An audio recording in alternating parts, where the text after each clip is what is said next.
Buongiorno Rosalina, ancora una volta qua all'RSA Rosa dei Veneti, sono con il direttore Cristiano Castelnuovo, che ormai è diventato anche un amico.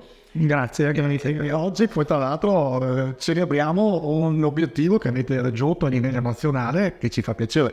Vedete queste due targhe che sono qua davanti, ci facciamo spiegare da direttore cosa è successo e perché avete queste due targhe dedicate alla Rosa dei Veneti. Buongiorno a tutti, grazie Leandro per la presentazione. Oggi è una giornata veramente importante per noi. Oggi, settimana scorsa, lo è stata con il ritiro di questi due premi. Importante perché? Perché è un'iniziativa organizzata dalla Confcommercio Salute a livello nazionale che riguarda quindi tutte le strutture in vari ambiti di intervento, quindi anziani, tossicodipendenza, disabilità, eccetera, dove attraverso tutta una serie di passaggi, compilazione questionari, interviste, eccetera, eccetera, verifiche varie, si arriva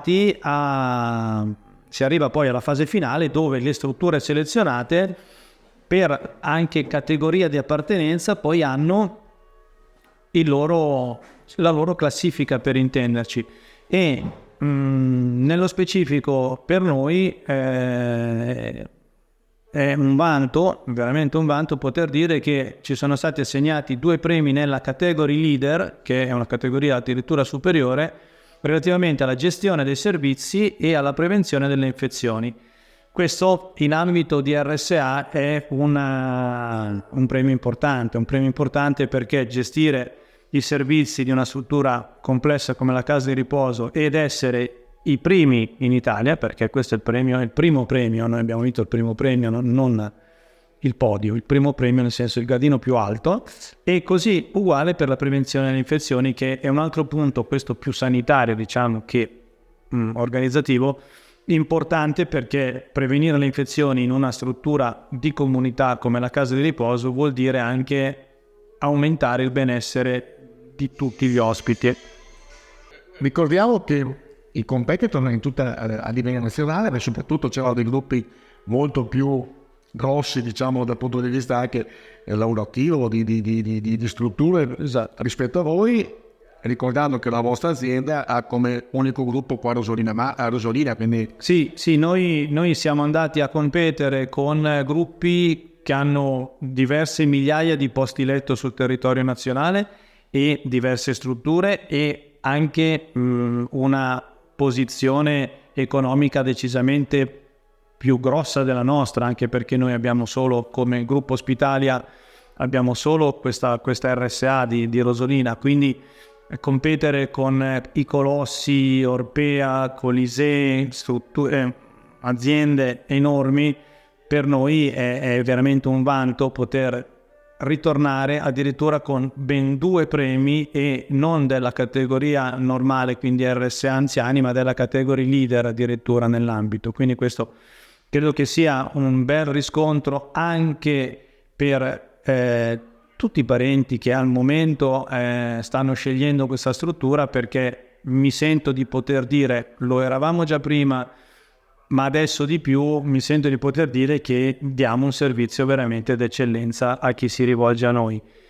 E in questo aggiungo anche che ovviamente, se per parte del primo premio sicuramente la parte manageriale e dirigenziale ha un peso, ma credo che tutto il resto sia un premio per tutti gli operatori in realtà, perché sono gli operatori che quotidianamente sono a strettissimo contatto con gli ospiti, e vincere questi premi vuol dire che abbiamo un livello molto molto elevato di assistenza. Complimenti direttore. Però l'ultima volta ci eravamo lasciati con qualche sassolino nella scarpa, che avevate qualche problema, che non riuscivate ad ottenere delle concessioni particolari. Come siamo messi? Ancora in stand-by? Abbiamo la seconda domanda sull'argomento? No, purtroppo siamo messi uguali adesso. Sì, allora noi abbiamo ancora 17 posti purtroppo già costruiti, fatti, finiti in struttura, che non hanno ancora avuto un seguito autorizzativo, e questo, come abbiamo già detto un'altra volta, comporta una lista d'attesa che sta aumentando. Questi 2 premi ulteriormente stanno facendo poi telefonare nuovamente più persone per voler entrare da noi, e ancora è tutto fermo. Adesso domani c'è un primo incontro per i piani di zona 2023-2025.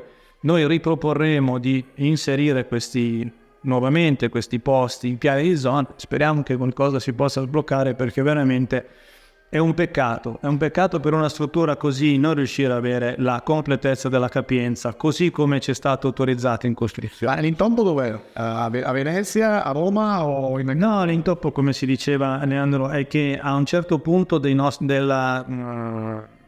autorizzazioni noi avevamo 18 posti prettamente sanitari. Il sanitario è passato solo ed esclusivamente all'ospedale. E quindi noi abbiamo, tra virgolette, perso quei posti, ma essendo stati autorizzati a costruirli, ritenevamo più opportuno, insomma, che accettando 18 posti finissero ovviamente in sanità, che però venissero trasformati in posti per non autosufficienti, insomma, quelli che sono i posti della nostra struttura.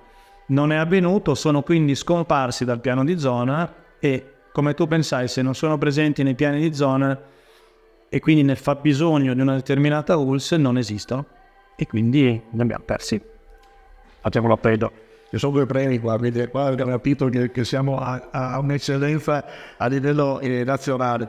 Sì, non ne abbiamo comprati, no? Non abbiamo fatto 2 targhe noi, nel senso abbiamo fatto fare le targhe qui a Rosolina, ma sono di un ente oltretutto veramente all'avanguardia, insomma, con Fummercio, Milano Finanza, Classe Editori, insomma tutti i soci della manifestazione, quindi insomma.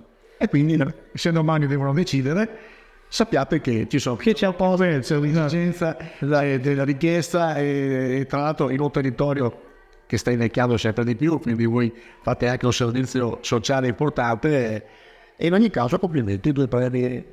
Grazie. E poi aggiungo anche che non è poco, secondo me, in una realtà così piccola come Rosolina, avere una struttura che porta a casa anche dei riconoscimenti come questo. Insomma, penso che anche per l'amministrazione, per tutti, insomma, sia un bel riconoscimento, insomma.